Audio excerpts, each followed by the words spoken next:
On this week's episode of the Vero Beach Social Media Pop-Up Podcast, we talk to the Treasure Coast foodie, Thomas Miller. We talk about all the great restaurants on the Treasure Coast, what it's like being a food blogger, and a cool little way that you can save a few bucks on your next meal. Give it a listen. You're going to love it. I guarantee it. Here we go. All right, everybody. Welcome to another episode of the Vero Beach Social Media Pop-Up Podcast. I am Curtis Carpenter. I'm here with Thomas Miller. We are at Cafe 66. And these people don't know it, but we're taking two on this. We just did like a 15-minute podcast. I did not hit record, but we're going to do it all again. So how are you today? Doing fine. Thank you for having me on the show. You're welcome. So Thomas Miller, for anybody that doesn't know, you're the Treasure Coast foodie. Right. I don't know what a foodie is, so why don't you tell not only me, but the listeners, what's a foodie? Foodie is somebody who seeks out dining experiences, not necessarily out of hunger, but out of want to experience something new. As you know, food can be made into how many different types of, different options. There's so many different ways to prepare food and so many different ingredients that you can combine that the flavors and textures are always going to be different. So we're always looking for that one bite, that one delicious bite that you take and you're in heaven when you taste that. So we're always looking for places to eat and new foods to eat and experience something new. So I need to figure out how to make this my job because I love food. I eat it out of want too often. How did you come into this career? I was an IT guy for about 22 years, and during that time, I thought, how can I do something in food? When I was a young kid, I wanted to be a chef, and I discovered how long the hours are and how bad the money is, so I went into IT full-time, did that for 22 years, but food became very important over the last 10 years to me, and I was trying to find a way that I could do food but still keep the day job. Well, blogging kind of fell into my lap. I was living back in Indiana before I lived here. There's a farm called Seven Sons Farm that actually does pasture-raised beef, pasture pork. They do eggs, they do everything. And as a customer, I just started working with them, and they saw that I was passionate about what I did, and they asked me if I would want to create some recipes for them. So we started creating recipes and blogging for them. During that time, I moved to Florida, and they continued to send me frozen product to continue creating recipes for them. So it kind of got me started there. And there was a photograph that I took of what's called the Epic Bunless Burger. It was basically, the organic grass-fed beef, organic ingredients, and a nice fried egg on top of the burger. So it looked fantastic. I entered that in a local food photo contest, and I won first place, and that just kind of kicked it off. It kind of told me maybe I'm doing something right here, and I need to pursue this further. I love it. So we didn't talk about this in the first podcast that I didn't record, but Sure. I am going to bring it up now. I started doing some, I'm trying to avoid seed oils, and you talked about this all pasture-raised beef with the egg on it, and I'm just Right. like, my mouth is salivating right now because that's the type of stuff I've been eating. Right.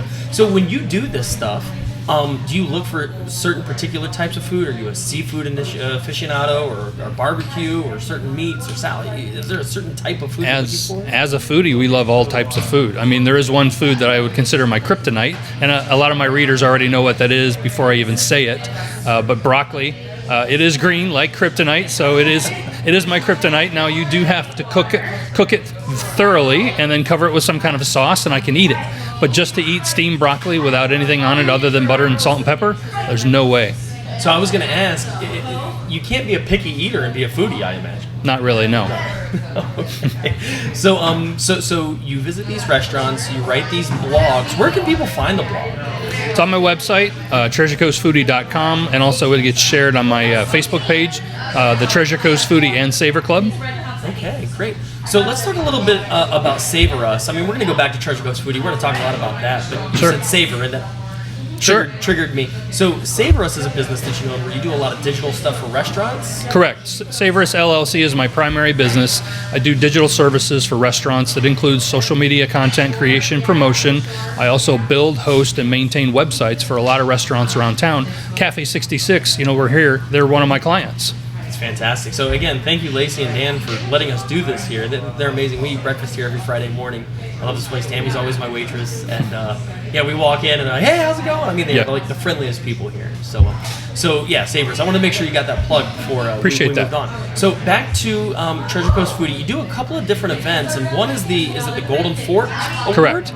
Let's talk about that. That got started back in 2016. I think the second year I was actually started blogging in this area, and I wanted to recognize the restaurants in a way. And when we started out, we did best seafood, best burger, best steak kind of categories.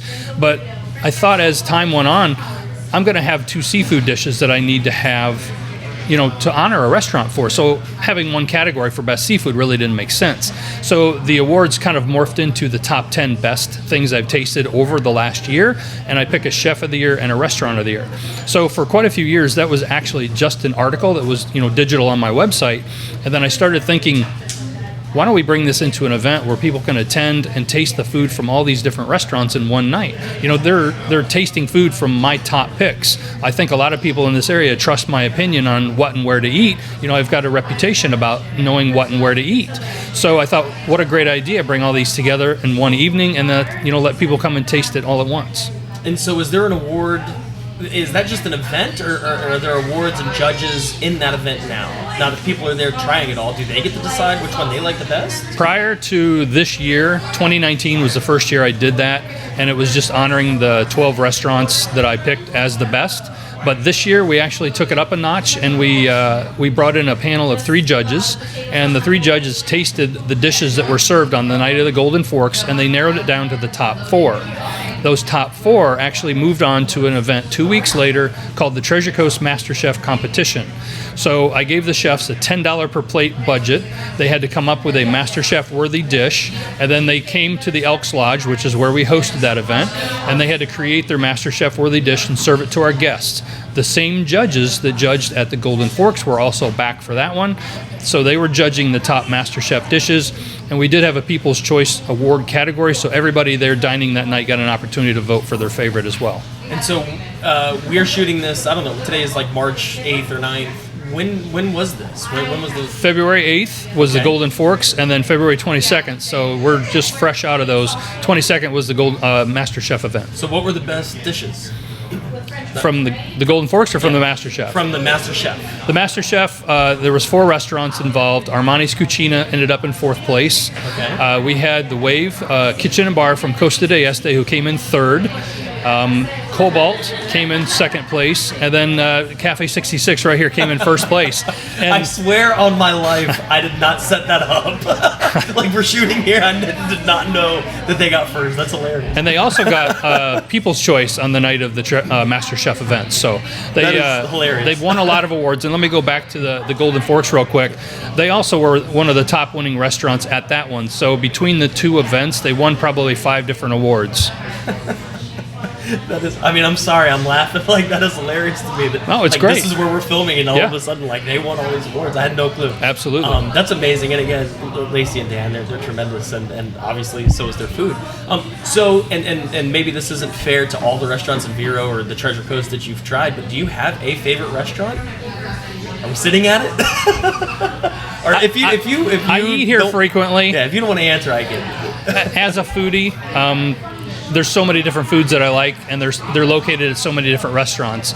To try to ask a foodie to pick one restaurant that's their favorite is very, very difficult to do. I get that question more often than you think. I'm sure. I mean, I'm curious what your favorite restaurant is, but I get it. If you're trying a bunch of different foods at a bunch of different restaurants, there's probably a lot of things that you like.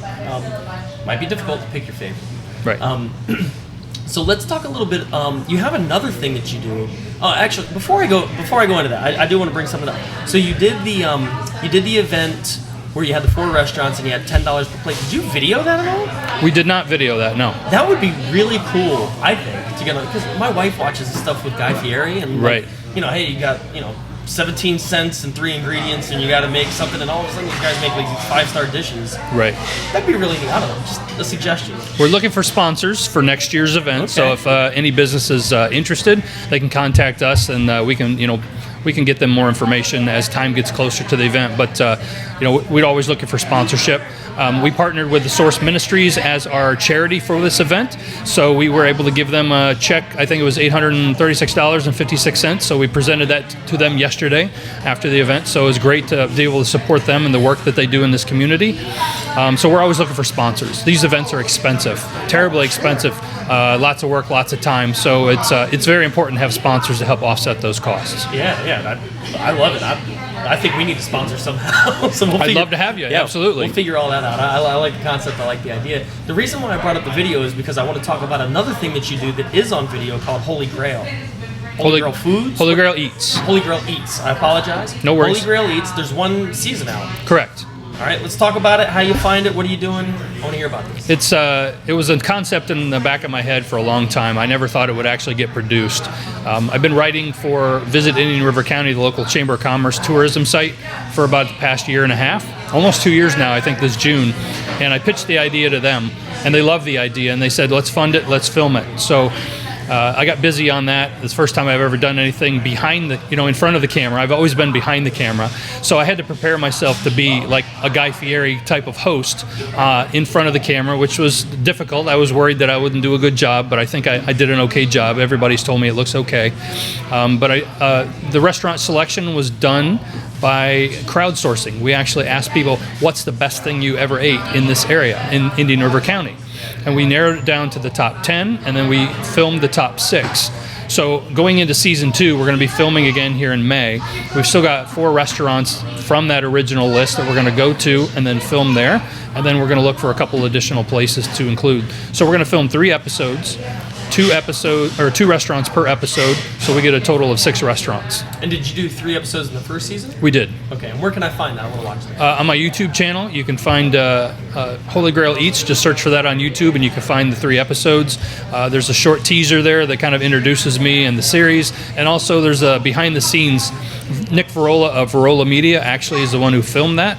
He's got a great crew and great credibility. He's done some stuff for Discovery Channel, and I knew at that point, him and I talked a few years prior, and I said, if I ever get to do a foodie show, you're my guy. And it actually came true, and we actually got to work with him. So we're working with him again here in May coming up. Love it. That's awesome. So I love Nick and I. He does a fantastic job. Yeah, he's amazing. So I do want to talk a little bit about Treasure Coast Foodie. How far north and how far south do you go to eat? Well, obviously, the name kind of gives it away, the Treasure Coast, but I call it Treasure Coast Extended because it's a little easier to identify the northern city of Melbourne. It's a little bit north of the Treasure Coast, but it gives me a little bit further reach, and as far south as West Palm Beach.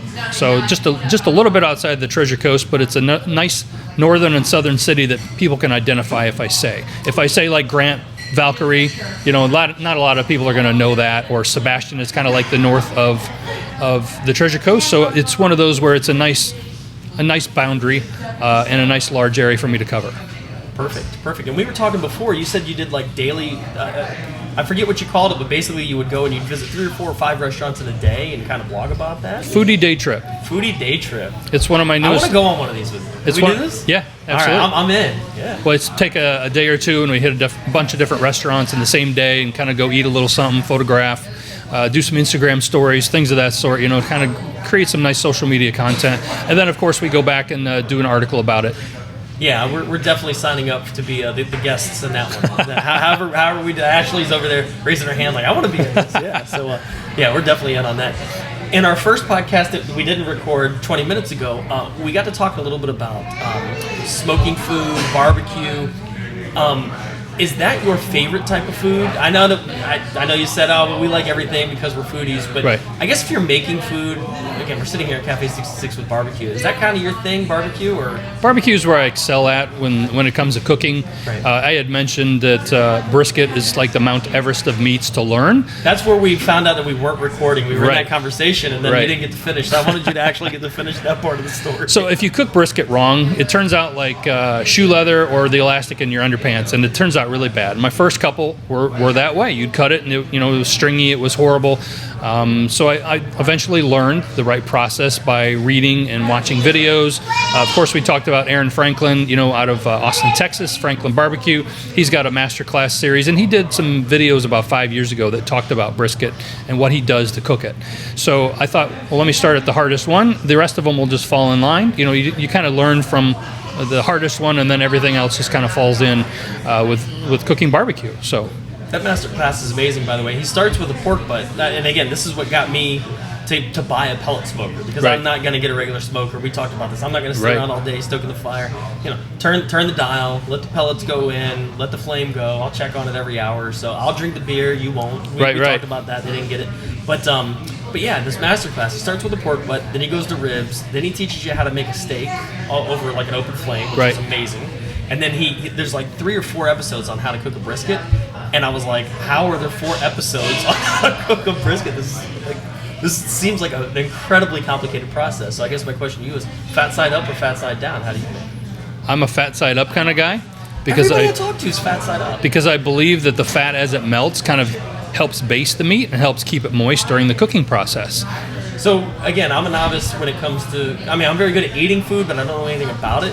What's the argument for the fat side down? I've never heard a good argument. I've never heard an argument. I don't people know. People do it that way. Now, I will say that I had one trick that I've tried in the past, and it's actually to take it and throw it on the grill, like a gas or a gas grill or wood grill, and sear it like a steak, because then it creates a little bit of a crust on the outside of the brisket, and then you put it in the smoker. And then that way it kind of helps seal in some of the juices. And I'd recommend that on the cheaper cuts of meat, more like your choice. I don't recommend choice, but if that's what you can afford, that can be something that can help you keep that more moist, because the flat end of it, the thinner part, will dry out very quickly if there's not a lot of fat in there. Gotcha. I have a friend of mine that smokes it, and I don't know how long he does it for, but he smokes it for a little bit, and then once it's got the bark, he takes it out and puts it in the oven. And he says because at that point you don't really need the smoke. The smoke is what creates the bark. Right. And then you don't really need, all you really need is the heat. And he turns because he doesn't have a pellet smoker like the smart people like us, he's stoking fire. So he puts it in the oven and then lets it finish there, and then he puts it in a cooler or something and lets it... 4 to 6 hours is all the smoke it's going to absorb. So at that point I wrap it. A lot of people call the foil wrap a Texas crutch. I also put a little beef stock in the foil, and it kind of braises the meat, helps further tenderize it. I can get a brisket done in 8 hours, and then you pull it out, keep it wrapped in the foil, and put it in a cooler, wrap it with towels for an additional 2 hours. And then the meat will still continue to cook. And if you reach in to pull it out, you're still going to need hot pads, because I burn my hands every time, forgetting that the foil and the meat is still so hot from sitting in the cooler even 2 hours later. But then at that point, bring it out, let it dry off a little bit, and then slice it up. Give it maybe 30 minutes, 30 minutes before you slice it, let the juices kind of settle in, and then you're good to go. So you start a brisket at, let's say, 7 a.m. You could be eating it at 6 p.m. for Absolutely. dinner. Oh, man, I got to figure out how to do this. I love brisket, but again, I'm not very good at cooking.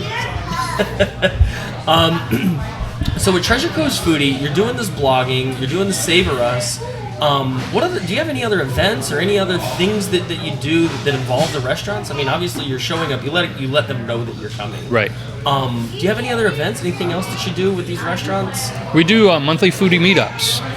They're limited usually to 36 to 40 people, depending on how many people the restaurant can actually handle. There's a ticket cost of like $11 per person, and we use that money to buy some shareable appetizers. So if you were to walk in the door with $10, you're going to get one appetizer. So I work with the restaurants to provide like a trio, a sampling of some of the different appetizers that they have to offer, so that way our guests get a little different taste. Not just one item like they would get when they dine at the restaurant themselves. So we usually do those weeknights when the restaurants are least busy, like Tuesday, Wednesday, or Thursday. And everybody orders drinks, and if they want more food, because it's not meant to fill you up, it's just meant to give you a little taste of what the restaurant has to offer. So how do you pick the restaurants that you do these meetups at? Roll the dice, random generator, who I haven't been to in a while. I try to do only one restaurant one time per year, so it keeps the meetups fresh. We're not always repeat the same place. That way there's always something new, and a fair amount of people start following me, so those become new again to them. But we still get our regulars. We have quite a few regulars that follow all the time, and I see it just about every event, but they enjoy following and coming to the events. They get a taste of the apps, something they might not order themselves. Sure. So I imagine most restaurants are excited to have you. Have you ever had a restaurant, don't name them if you have, but have you ever had a restaurant that's like, no, I don't want you guys here? Not really that anybody's turned us down, but during season, a lot of restaurants are super busy, and it's just difficult to try to get in there, but that's why we try to do it on off nights, like a Tuesday, Wednesday, or Thursday, the least busy for the restaurant. Sure, yeah, with season, places are packed. I've noticed that there are a lot of staffing issues in a lot of restaurants. Are you finding that as an issue? I know you're a foodie, but when you're writing the blog and you go to these restaurants, do you notice that there's a staffing issue at a lot of these places? Everybody's hiring. Yeah. Anybody in the food industry or the hospitality industry right now can pretty much pick a restaurant and go work there, because every place is hiring. Every place is short-staffed. That's why we always say it's important to be a little patient. If you're going out to eat, you're going out to eat to relax. Enjoy yourself a little bit. Don't be in a hurry, and make sure you tip your waitress as well, because it's important. That's their livelihood.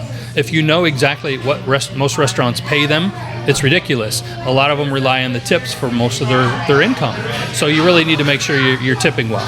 I love that message.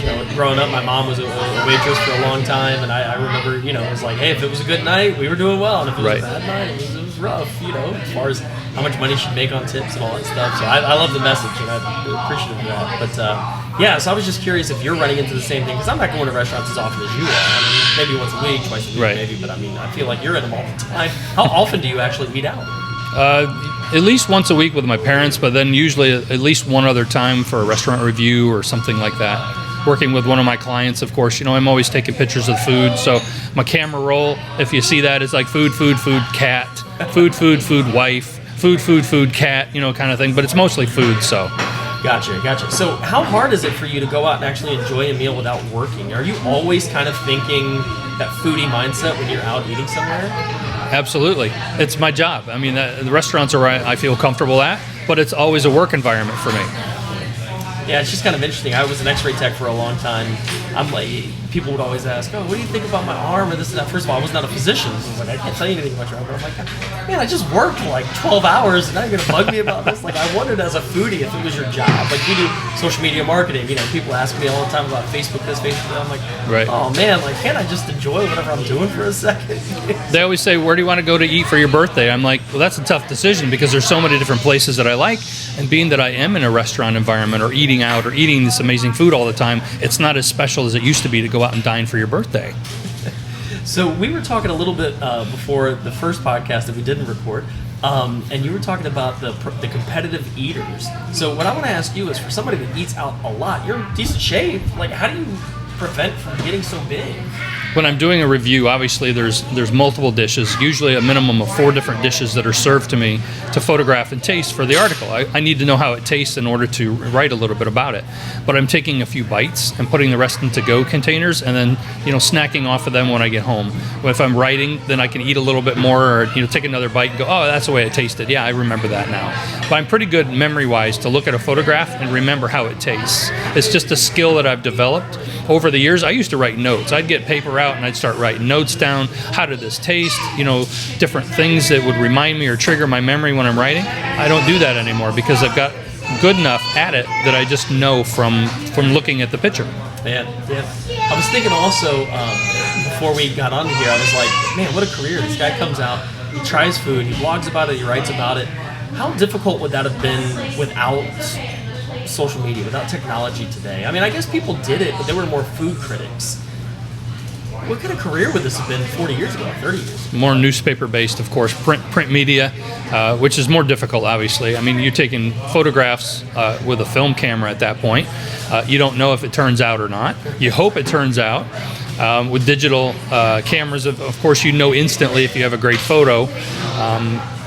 And social media is a great way to get the word out quickly to people, because otherwise, you rely upon a newspaper to be delivered for somebody to actually pick it up and read it. Obviously, digital, still somebody has to open their phone or go on, their computer to see what you're doing. But still, it's so much easier today than it was 40 years ago. Oh, definitely. I mean, you can create Facebook groups, you can create Instagram hashtags, you can create all these different pathways, and especially Instagram for food. I mean, do you lean on Instagram a lot, or? I have an Instagram account. I post at least 3 times per week. I use a social media aggregator because, I've got busy doing other stuff, and it's very important for somebody like me to be able to post ahead of time and make sure things are out there consistently. Yeah, I mean, Instagram is huge for food. But so what is the biggest platform that you use that you get engagement and exposure with? Is it Facebook, I assume? Facebook is where I get the majority of my traffic from that goes to my website. Obviously, I would say the website's probably second. Sure. Instagram is growing, so it just takes time to grow an audience like that.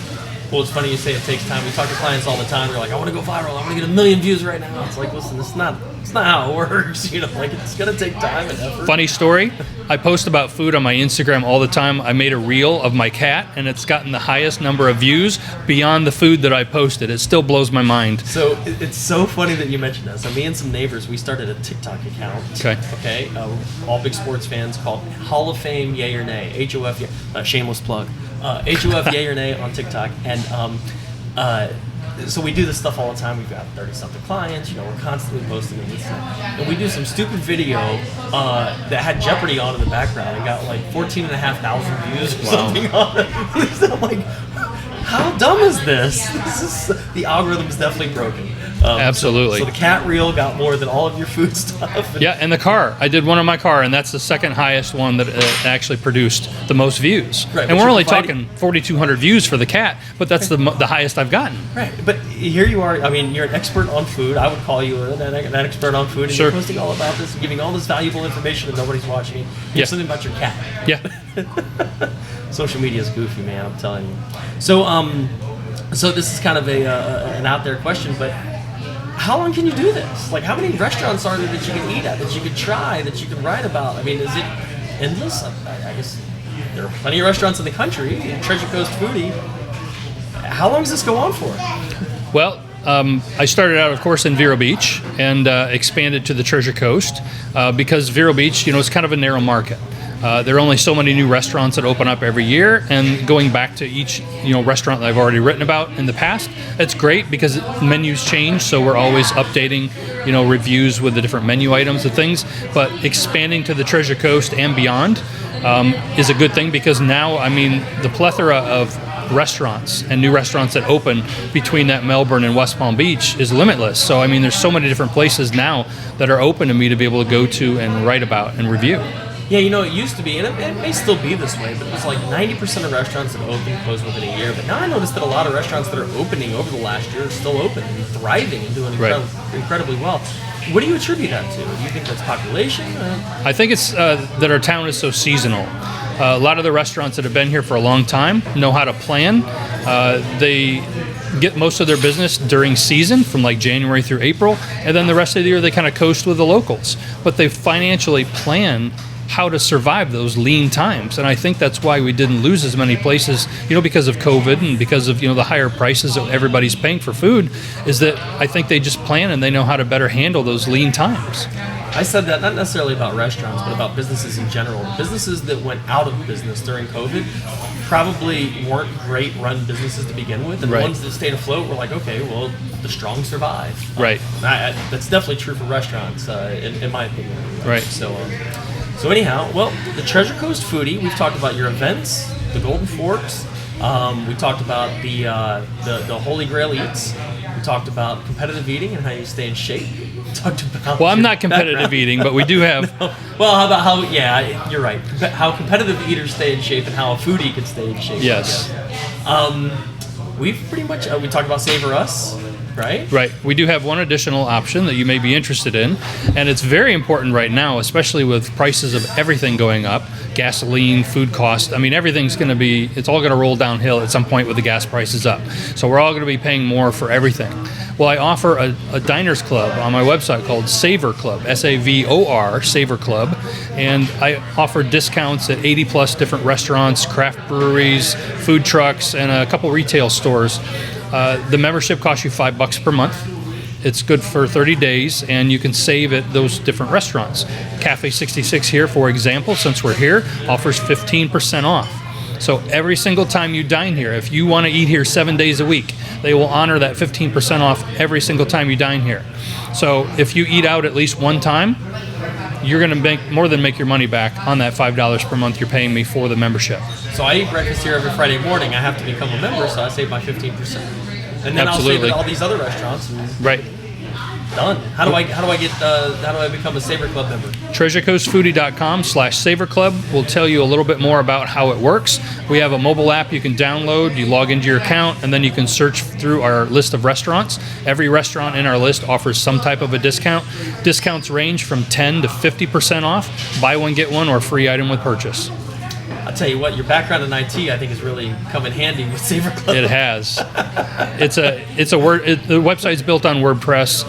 That's where I build all my websites. They have wonderful plugins that make it a little bit easier because I'm not a coder, I'm not a programmer, but I can figure things out. I'm one of those guys that likes to click on the advanced button. Doesn't always know what I'm doing in there, but I can usually figure it out. I'll tell you what, I didn't really want to get into IT too much, but what I try and tell people all the time is when they can't figure something out, I'm like, it can't hurt to play with it. Just go in and click around. Right. You can always back out. You can always undo. You can always, Google is your friend, right? And YouTube University, I always tell people. Yep. There's somebody out there that figured it out and put a video of how to do it. Love it. Well, that's all I have. I don't know if you have anything else you want to add. I like the Savor Club thing. I'm glad you added that. I had no clue about it. Huh? No, that's great. I think we talked about everything, so thanks for having me on today. No, you're welcome. So again, thank you, Dan and Lacey here at Cafe 66. And that's going to do it from us. Thomas, thank you. Appreciate it. Thank you.